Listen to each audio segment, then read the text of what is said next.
ವೇದ ಘೋಷ ಕಾರ್ಯಕ್ರಮವನ್ನ ನೆರವೇರಿಗೊಳಿಸಬೇಕು, ಪ್ರಾರಂಭಿಸಬೇಕು ಅಂತೇಳಿ ಶ್ರೀಯುತ ರಾಜು ಪುರೋಹಿತರವರನ್ನ ವೇದಾಂತೆ ಚ ಪ್ರತಿಷ್ಠಿತಃ ತಸ್ಯ ಪ್ರಕೃತಿಲೇನಸ್ಯ ಯಪ್ಪರಸ್ಸ ಮಹೇಶ್ವರಃ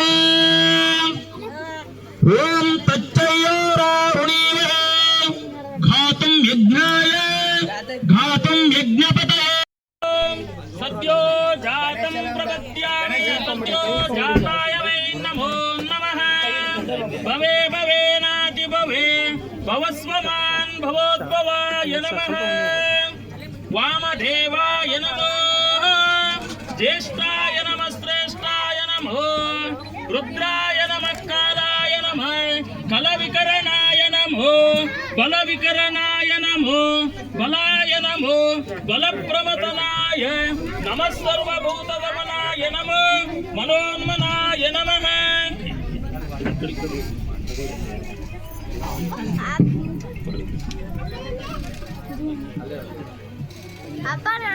ವಾಂ ತ್ರಯಂಬಕಂ ಯಜಾಮಹೇ ಸುಗಂಧಿಂ ಪುಷ್ಟಿವರ್ಧನಾಂ ಊರ್ವಾರುಕಮಿವ ವಂದನಾಂ ಮೃತ್ಯೋರ್ಮುಕ್ಷೀಯ ಮಾಮೃತಾಹಾದ ಭಸ್ಮ ಪರಿಕಲ್ಪಯಾಮಹೇ ಗಂಧದ್ವಾರಾಂ ದುರಾದರ್ಶ ನಿತ್ಯಪುಷ್ಟಾಂ ಕರೇಶನೇ ಈಶ್ವರೇಗಂ ಸರ್ವಬೋಧಾನ ತಾಮಿಹೋಪಕ್ವಯೇ ಸ್ತ್ರಿಯ ದಿವ್ಯ ಪರಿಮಳ ಗಂಧಾನ್ ಧಾರಯೋಮೇ ಅಲಂಕಾರಣಾರ್ಥ ಅಕ್ಷತಾಂ ಸಮರ್ಪಯೋಮೇ ನಾನಃ ವಿಧ ಪರಿಮಳ ಪತ್ರ ಪುಷ್ಪಾಣಿ ಸಮರ್ಪಯೋಮೇ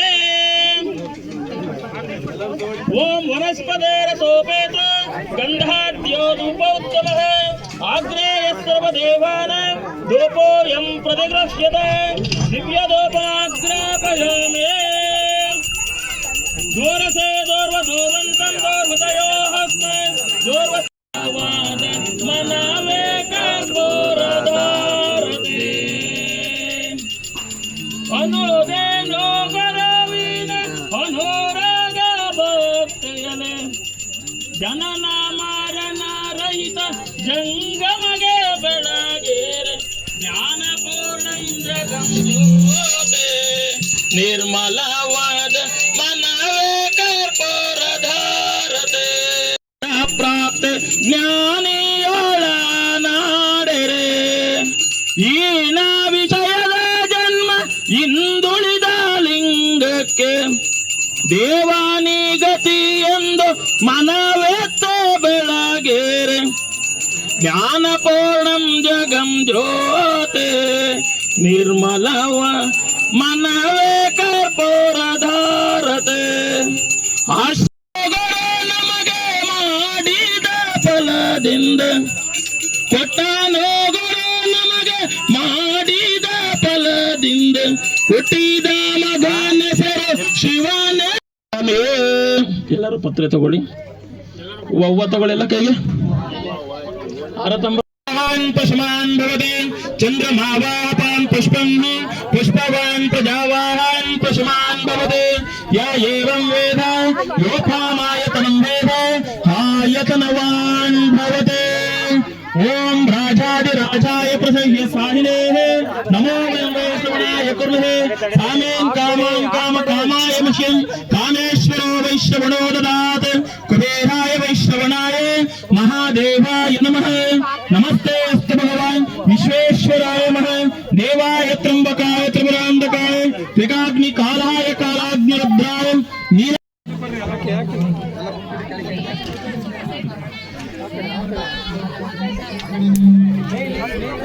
ಅಲ್ಲಲ್ಲ ಹಂಗಂಗೆ ಲೈನಲ್ಲಿ ಕೂಕಳಿ ಯಾವ್ಯಾವ ಗ್ರೀ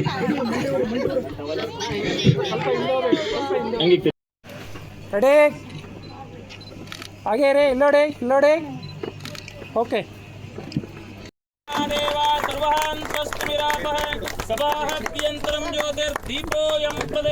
ಸ್ವಲ್ಪ ಹತ್ರ ಬನ್ನಿ. ಜ್ಯೋತಿರ್ದೀಪಂ ದರ್ಶಯಾಮಿ ನಿರ್ಮಲಪರಂ ಜ್ಯೋತಿ ಬೆಳಗುತ್ತಿದೆ ಮಾತು ಮನಂಗಳ ದತ್ತ ಮೇರಿದ ಸಾತಿಶಯ ಧನಿರು ಪಾದೇಪ ನಿರ್ಮಲ ಜ್ಯೋತಿ ಬೆಳಗುತ್ತಿದೆ ನಿರ್ಮಲ ಪರಂ ಜ್ಯೋತಿ ಬೆಳಗುತ್ತಿದೆ ಜ್ಯೋತಿರ್ದೀಪಂ ದರ್ಶಯಾಮಿ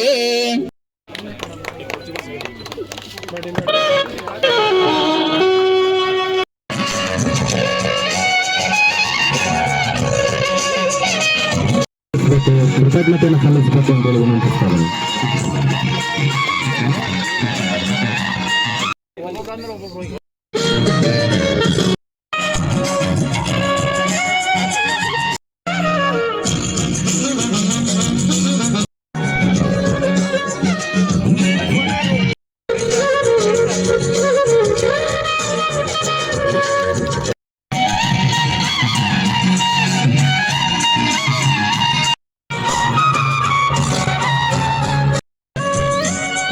ನೋಟಿಸಿನಿಂದ ಹಿಡಿದು ಅಪ್ಪಾಯಿಯಿಂದ ಹಿಡಿದು ಸ್ಥಿತಿ ಸೀಡಿ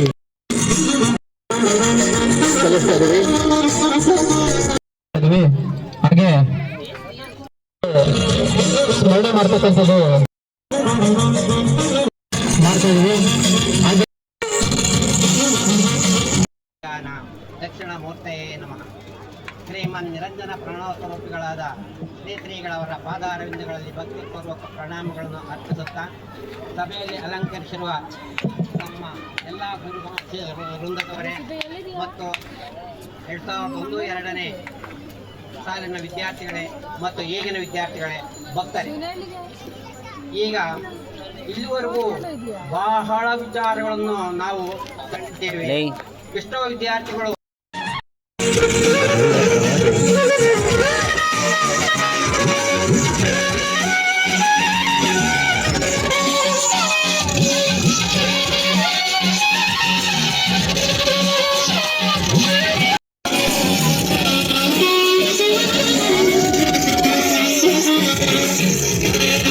ಹಿರಿಯ ವಿದ್ಯಾರ್ಥಿಗಳಿಗೆ ಅದರಿಂದೆಲ್ಲ ಕೂತ್ಕೊಂಬಿಡಿ. ಸ್ವಾನುಭಾವದ ನೆಲೆಯ ನಾನೇನ ಬಲ್ಲೆನೆ, ನೀನೆ ಒಳಪಕ್ಕು ಏನ ನುಡಿಸಿದೊಡದನೆ ನಾನು ನುಡಿವೆ, ಶ್ರೀ ಗುರುವೇ ಕೃಪೆಯಾಗು. ಬಸವಾದಿ ಶರಣರನ್ನು, ಸಂತ ಮಹಾಂತರನ್ನು ಸ್ಮರಿಸ್ಕೊಳ್ತಾ ವೇದಿಕೆ ಮೇಲೆ ಕುಳಿತಿರ್ತಕ್ಕಂಥ ಎಲ್ಲ ಹಿರಿಯರೇ, ಇವತ್ತಿನ ಸಭೆಯನ್ನು ಏರ್ಪಡಿಸಿರ್ತಕ್ಕಂಥ ಪವಿತ್ರ ಸುಂದರ ಸಭೆಯನ್ನು ಏರ್ಪಡಿಸಿರ್ತಕ್ಕಂಥ 21-22ನೇ ಬ್ಯಾಚಲ 2001-2ನೇ ಬ್ಯಾಚಿನ ಎಲ್ಲ ಹಿರಿಯ ವಿದ್ಯಾರ್ಥಿಗಳೇ, ನಮ್ಮ ಮುಂದೆ ಇದೇ ರೀತಿಯಾಗಿ ಕಾರ್ಯ ಮಾಡಲಿಕ್ಕೆ ತಯಾರಾಗಿರುವಂಥ ಎಲ್ಲ ಮಕ್ಕಳೇ ಹಾಗೂ ಗ್ರಾಮದ ಹಿರಿಯರೆಲ್ಲ ಆತ್ಮೀಯ ಬಂಧುಗಳೇ, ತಾಯಂದಿರೇ, ಮಕ್ಕಳೇ, ಅವಿಸ್ಮರಣೀಯವಾದ ನಮ್ಮ ಬೆಟ್ಟದಳ್ಳಿ ಮಠದಲ್ಲಿ ಅವಿಸ್ಮರಣೀಯವಾದ ಒಂದು ಸಮಾರಂಭ ಅಂತ ನಾನು ಭಾವಿಸಿದ್ದೀನಿ. ಈ ಥರ ಸಮಾರಂಭ ನಾನು ಕಂಡಂತೆ ಇದೇ ಮೊದಲು ಅಂತ ಅನಿಸಿದೆ. ಇದೇ ವಿಶೇಷವಾದ ಸಮಾರಂಭ ಅಂತ ನಾನು ಭಾವಿಸಿದ್ದೀನಿ. ಅದರ ಮಧ್ಯೆ ಬಂದು ಗುರುವಂದನೆ ಮಾಡಿರ್ಬೋದು, ಆದರೆ ವಿಶೇಷವಾಗಿ ತಮ್ಮ ಭಕ್ತಿ ಸೇವೆಯನ್ನು ಮಾಡಿದ್ದೀರಿ. ಸಂಸ್ಕಾರ ಅಂತಂದರೆ ಮತ್ತೇನೂ ಅಲ್ಲ, ವಿಧೇಯತೆ, ವಿನಯತೆ, ಪ್ರೀತಿ, ವಿಶ್ವಾಸ ಅನ್ನೋದೇ ಸಂಸ್ಕಾರ. ಅರಿವು ಮೂಡಿಸ್ಕೊಳ್ಳೋದೇ ಸಂಸ್ಕಾರ.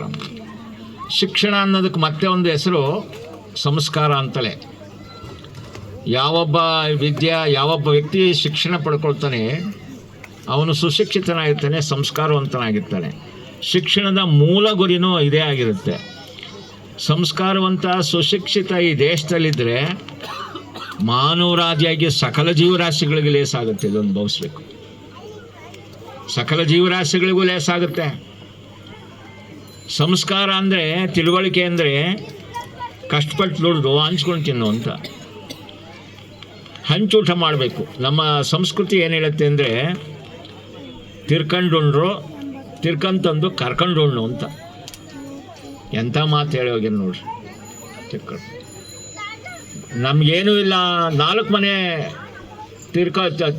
ಭಿಕ್ಷೆ ಮಾಡಿ ಎಲ್ಲರನ್ನೂ ಕರ್ಕೊಂಡು ಊಟ ಮಾಡಬೇಕಂತ. ಇದೊಂದು ಶಿಕ್ಷಣ ಕ್ಷೇತ್ರದಲ್ಲಿ ನಾನು ಶಿಕ್ಷಣ ಮಂತ್ರಿಗೆ ಹೇಳಿದೆ, ರಾಜಕಾರಣಿಗಳಿಗೆ ಮೀಟಿಂಗ್ ಮಾಡಿದಾಗ ಹೇಳಿದೆ, ಮೊನ್ನೆ ಅಧಿಕಾರಿಗಳು ಬಂದಿದ್ದರು, ಜಿಲ್ಲೆಯ ಅಧಿಕಾರಿಗಳೆಲ್ಲ ಬಂದಿದ್ದರು, ಅದು ಅವ್ರಿಗೂ ಹೇಳಿದೆ, ಶಿಕ್ಷಣದಲ್ಲಿ ಇನ್ನೇನು ಕಲಿಸೋದು ಬೇಕಿಲ್ಲ, ಕಷ್ಟಪಟ್ಟು ದುಡಿಬೇಕು. ಬಂದಿದ್ದನ್ನು ತನಗೂ ಉಳಿಸ್ಕೊಂಡು ಹಂಚೂಟ ಮಾಡಿಬಿಟ್ರೆ ಈ ದೇಶದಲ್ಲಿ ಬಡತನವೇ ಇರಲ್ಲ, ಬಡವರು ನರೇ ಇರೋದಿಲ್ಲ. ಎಲ್ಲರೂ ಸಹಿತ ಇಷ್ಟವಷ್ಟ ಬದುಕಕ್ಕೆ ಅವಕಾಶ ಆಗುತ್ತೆ. ಆ ಕೆಲಸವನ್ನು ಇವತ್ತು ನಮ್ಮ ಹಿರಿಯ ವಿದ್ಯಾರ್ಥಿಗಳು ನೀವು ಮಾಡಿದ್ದೀರಿ. ಹಂಚೂಟ ಮಾಡೋದು, ನೀವು ಕಷ್ಟಪಟ್ಟು ದುಡಿದಿದ್ದನ್ನು ಹಂಚೂಟ ಮಾಡಿದ್ದೀರಿ. ನಿಜವಾಗ್ಲೂ ನನಗೆ ಸಾರ್ಥಕವಾಯಿತು, ನನಗೆ ಸಮಾಧಾನವಾಯಿತು ಇವತ್ತು. ಯಾಕೆಂದರೆ ಈ ಭಾಳಷ್ಟು ಶಿಕ್ಷಣ ಸಂಸ್ಥೆಗಳು ಬೆಳೀತಾ ಇದ್ದವು ಜಗತ್ತಿನಲ್ಲಿ. ಅದು ಪೈಪೋಟಿ ಒಳಗೆ ಶಿಕ್ಷಣ ಸಂಸ್ಥೆಗಳು ಪ್ರಾರಂಭ ಆಗಿದ್ದಾವೆ. ಆದರೆ ಏನು ಕೊಟ್ಟರು ಶಿಕ್ಷಣದಲ್ಲಿ, ಏನು ಹೇಳಿದರು ಅಂತೇಳಿ ನನಗೆ ಭಾಳ ನೋವಾಗ್ತಾ ಇದೆ. ಆಗಲೇ ಕೆಲವರೆಲ್ಲ ಮಾತನಾಡಿದರು, ಹಿರಿಯರ ಮಾಸ್ಟರ್ಗಳೆಲ್ಲ ಮಾತನಾಡಿದರು, ಶಿಕ್ಷಣದ ವ್ಯವಸ್ಥೆಗಳೇ ವ್ಯತ್ಯಾಸ ಆಗ್ತಾಯಿದ್ದು, ಕೆಟ್ಟು ಹೋಗ್ತಾ ಇದೆ ಅಂಥೇಳಿ. ನಾನು ಸಾಕಷ್ಟು 15 ವರ್ಷಗಳಿಂದ ಮೊದಲಿಂದಲೂ ಪ್ರಯತ್ನ ಮಾಡಿದ್ದೀನಿ. ಇತ್ತೀಚಿನ 15 ವರ್ಷಗಳಿಂದ ಶಿಕ್ಷಣ ಕ್ಷೇತ್ರವನ್ನು ಸುಧಾರಿಸಿದೆ. ಇದೇ ತಳಪಾಯ, ಇಡೀ ಎಲ್ಲ ರಂಗಗಳು ತಳಪಾಯ ಶಿಕ್ಷಣ ಕ್ಷೇತ್ರ. ಈ ಶಿಕ್ಷಣ ಕ್ಷೇತ್ರ ಸುಧಾರಿಸಿಬಿಟ್ರೆ ಇನ್ನು ಎಲ್ಲ ರಂಗಗಳು ಸುಶಿಕ್ಷಿತವಾಗಿ ವ್ಯವಸ್ಥಿತವಾಗಿ ನಡೀತವೆ ಅಂಥೇಳಿ ಶಿಕ್ಷಣ ಮಂತ್ರಿಗಳಿಗೆ, ಮುಖ್ಯಮಂತ್ರಿಗಳು ನನ್ನ ಪಕ್ಕನೇ ಕೂತಿದ್ರು ಒಂದು ಸಾರಿ, ಬೊಮ್ಮಾಯಿ ಅವರು ತಿಪ್ಟೂರು ರಂಗಾಪುರದ ಕಾರ್ಯಕ್ರಮದಲ್ಲಿ ಪಕ್ಕದಲ್ಲಿ ಕೂತಾಗ ಹೇಳಿದೆ.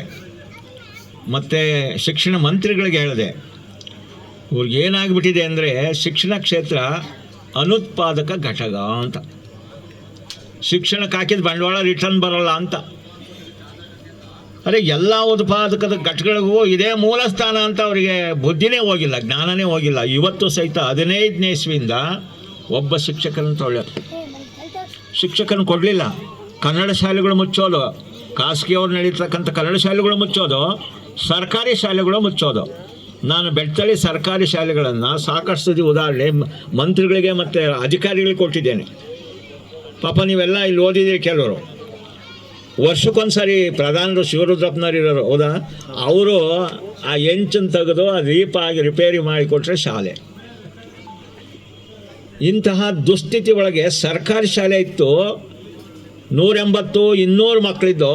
ಅವಾಗ ಕೇವಲ 4 ಜನ 5 ಜನ ಶಿಕ್ಷಕರು.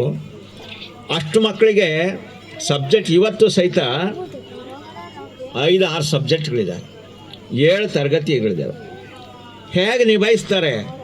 ಕೊನೆ ಪಕ್ಷ 7 ಜನ ಶಿಕ್ಷಕರು ಮಸ್ಟ್ ಆ್ಯಂಡ್ ಶುಡ್ ಇರಬೇಕು. ಮಿಡ್ಲ್ ಸ್ಕೂಲ್ ಶಿಕ್ಷಕ, ಒಬ್ಬ PT ಮಾಸ್ಟರ್ ಜೊತೆ ಸೇರಿ 7 ಜನ ಶಿಕ್ಷಕರಿರಬೇಕು. ನಾನು ಸಾಕಷ್ಟು ಅನೇಕ ಸಾರಿ ಎಲ್ಲ ಕಡೆಗೂ ಮ್ಯಾಕ್ಸಿಮಮ್ ಇವನ್ ಸರ್ಕಾರದ ಗಮನ ಮುಟ್ಟವರೆಗೂ ಸಹಿತ ಪ್ರಯತ್ನ ಮಾಡಿದ್ದೀವಿ. ಆದರೆ ಕಿವುಡು ಸರ್ಕಾರ ಎರಡೂ ಅಷ್ಟೇ, ರಾಜ್ಯ ಸರ್ಕಾರಗಳು ಅಷ್ಟೇ, ಕೇಂದ್ರ ಸರ್ಕಾರ ಕಿವುಡು ಸರ್ಕಾರಗಳು. ಏನು ಗೊತ್ತಿಲ್ಲ, ಯಾವ ಸಂಸ್ಕಾರ ಇಲ್ಲದವೋ ದೇಶ ಆಳ್ತಿದ್ದಾವೆ. ದುರಾದೃಷ್ಟ ನಮಗೆ ಈ ಪರಿಸ್ಥಿತಿ ಒದಗಿದೆ. ಅದಕ್ಕೋಸ್ಕರ ಇಂಥ ದುಸ್ಥಿತಿಯನ್ನು ಸಹಿತ ಈ ಸನ್ನಿವೇಶದಲ್ಲಿ ಸ್ಮರಿಸ್ಕೊಳ್ತಾ, ಈಗ ನನಗೆ ತುಂಬ ಸಂತೋಷ ಅನ್ನಿಸ್ತು. ನಮ್ಮ ಎಲ್ಲ ವಿದ್ಯಾರ್ಥಿಗಳ ಹೆಸರುಗಳನ್ನು ನಾನು ಹೇಳಬೇಕು ಅನ್ನಿಸ್ತು. ಯಾಕೆಂದರೆ ಅದಕ್ಕೆ ಬರ್ಸ್ಕೊಂಡು ಬಂದೆ ನಾನು. ಯಾಕೆಂದರೆ ಇವತ್ತು ಇದು ನನಗೆ ಆಶ್ಚರ್ಯ ಅನ್ನಿಸ್ತ ಘಟನೆ, ಇದು ಕಾರ್ಯಕ್ರಮ. ನನಗೆ ಶರತ್ ಅಂತ ಹೇಳಿದೆ, ಹಿಂಗೆಲ್ಲ 31ನೇ ತಾರೀಕು ಉಮೇಶ್ ಸರಿ ಒಂದು ಸಾರಿ ಹಿಂಗೆ ಪ್ರಸ್ತಾಪ ಮಾಡಿದರು, ಈ ಬ್ಯಾಚಿನ ಮಕ್ಕಳು ನಾವೆಲ್ಲ ಒಂದು ಕಾರ್ಯಕ್ರಮ ಮಾಡಬೇಕು ಅಂತ.